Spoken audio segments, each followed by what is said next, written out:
Arthur Burchard. And those little flowers, look at that.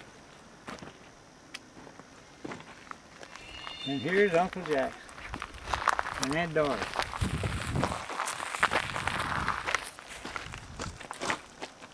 Earl, Jack moved just a little bit.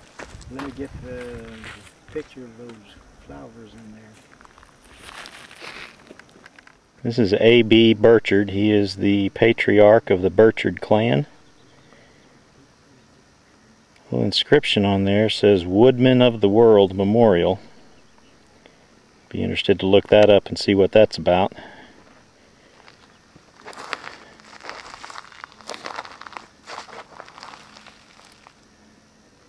A.B. was obviously Arthur.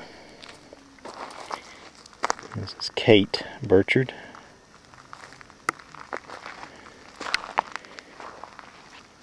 Jack, one of their children.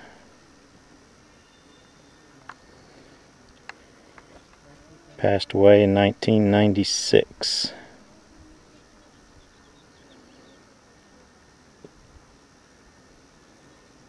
His wife was Doris.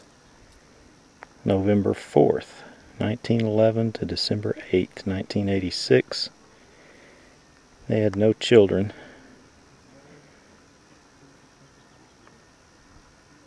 But certainly had their hand in raising a lot of Herringtons. And that Reeves is Aunt Delsey's father. Reeves is Aunt Delsey's father.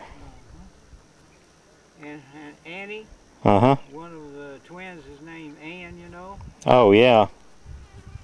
And then Neil Burchard is Uncle and Darcy and Delsey's brother, and he is the son of Reeves.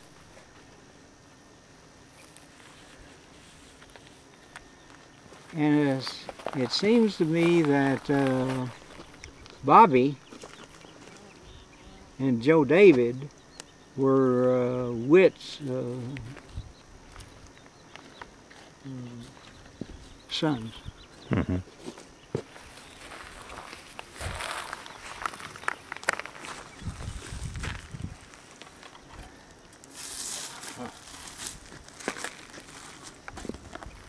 So two brothers then. Oh, wait a minute. I know they have the daughter and then Jack, but it seemed like there was another child in there somewhere. I don't know. Who is Doris G? Who's Doris G? Doris is Uncle Jack's wife. Oh. So the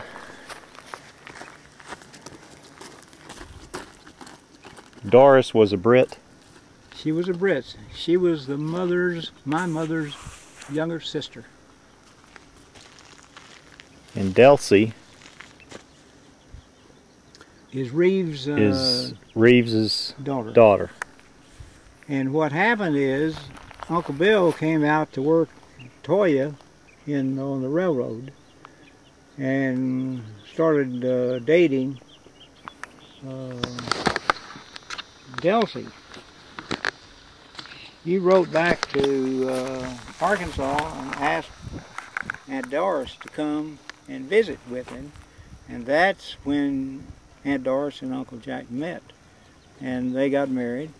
Bill and Delsey got married, and so they were just bosom buddies all the way through. Hmm. So when we came out here, we had relatives from the from Brits, and then Burchard married into it, so we had plenty of opportunity to went out to the place, Walker Place. Uncle Bill was working out there. It's almost to the Guadalupe Pass, Peak. All that's a long way out there. And sort of like going to the Delaware. And we went out there, and man, it rained. there was a cow that was drinking in the water, this big round metal tank, and the lightning struck her, and Uncle Bill went out with his butcher knife in all the rain and skinned that cow. And we ate for the next, several weeks that we there, and it was some of the best meat. It was always interesting. That was such a good meat. But right there on the spot, he was able to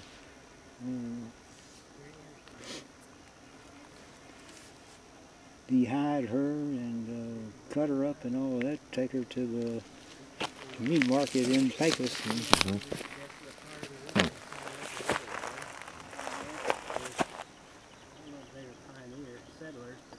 Oh, there's just so many things that happened, and because, we were just here during the summer and sometimes during the Christmas holidays, but everything was an experience. Like Earl said, it's sort of like the end of the world. Yeah. Did you find Consuelo? No. No, I don't remember.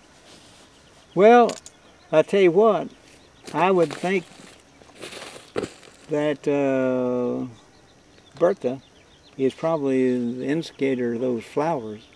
And as we drive around, if we see another set of flowers, like that, and we can say, well, that might be it. Yeah. And there may not be a headstone on it yet.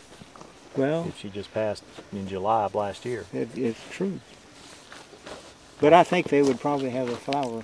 Yeah. That's what I think.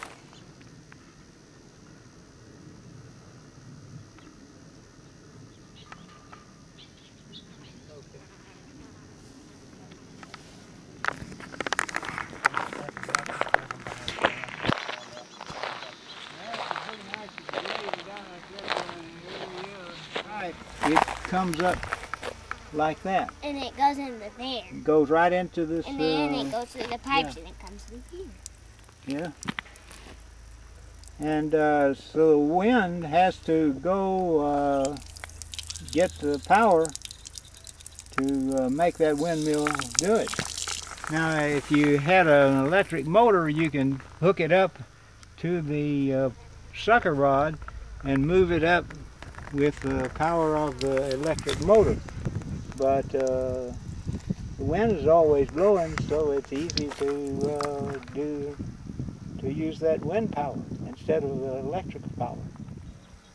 Consuela's daughter, Roberta, I'll send her a copy. Look how far I am. Yeah.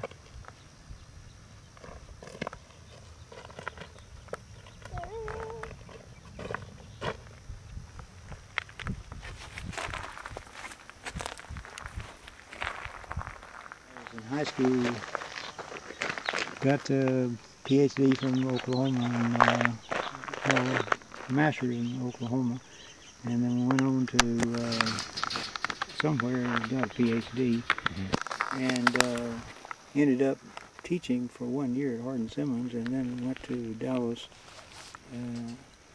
University of Dallas, and there he made his mark, and he wrote several books. His name is Melvin Bradford.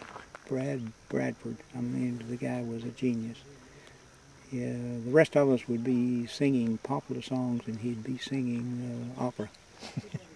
And he knew all the Shakespearean plays and Greek plays and so forth. I mean, he was really a genius. And he got involved with the agrarian movement of the early 30s, 20s and 30s, about saving the culture of the South. Because he believed that the South had put together a culture that was different from any other place in the world. And especially better than the North had.